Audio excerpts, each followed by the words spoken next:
Aujourd'hui, je vais vous présenter l'utilisation du logiciel de calcul formel XCAS pour le calcul différentiel des fonctions à plusieurs variables.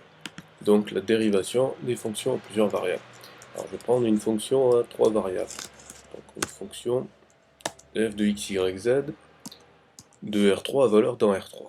Donc je vais prendre la fonction suivante, x au cube plus y au cube plus z au cube plus 3 multiplié par x au carré multiplié par y multiplié par z.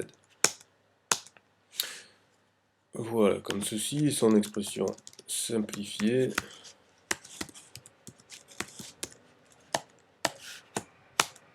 qui est la suivante. Bon, et bien maintenant je vais calculer les dérivées partielles. Alors, en utilisant la commande diff, je vais pouvoir dériver par rapport à chacune des variables. D'abord, je vais dériver par rapport à la variable x. On obtient donc la dérivée de x3, 3x carré, et la dérivée de 3x carré yz, qui devient donc 6, 3 fois 2, x, y, z. Maintenant, je vais dériver par rapport à la variable y.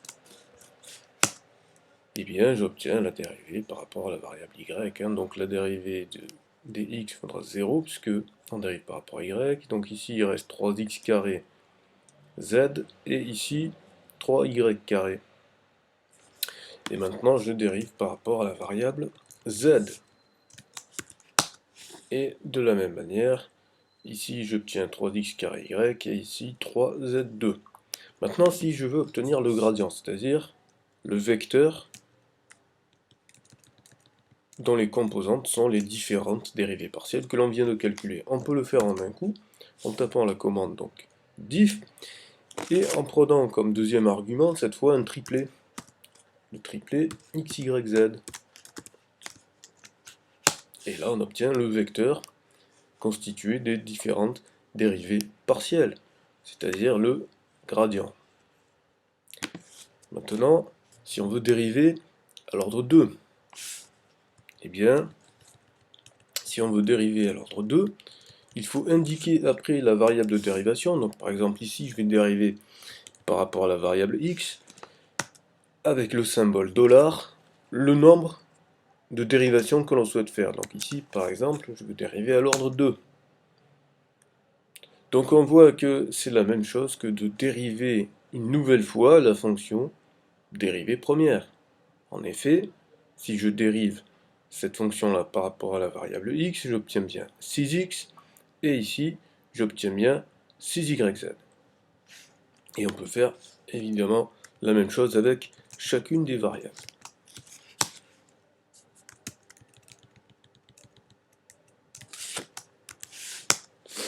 Et en fait, vous pouvez dériver à l'ordre souhaité en indiquant simplement l'ordre de dérivation ici.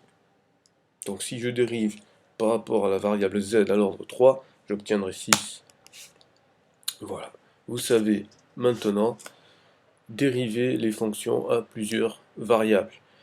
Et aussi, si vous voulez faire les dérivées croisées.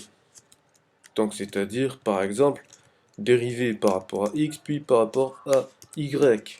Eh bien, il suffit de séparer par une virgule.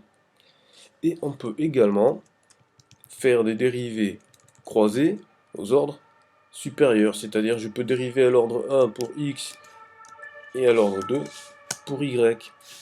Je peux également dériver à l'ordre 2 pour x et à l'ordre 2 pour y.